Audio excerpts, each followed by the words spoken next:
We have agreed with the CEO that is going to transfer the human resource manager who was here before and maybe bring somebody who would be now understand the local community.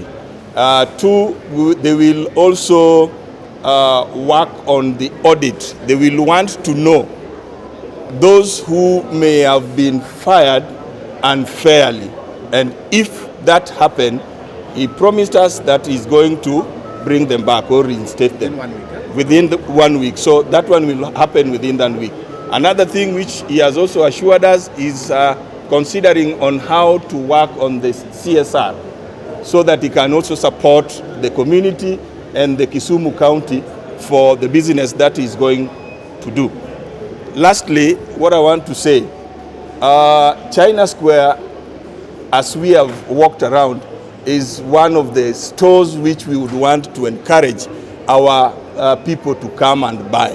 So it's very safe. It has very good products or goods, so we can come and buy from China Square. I also want to say the Kisumu County Assembly is ready.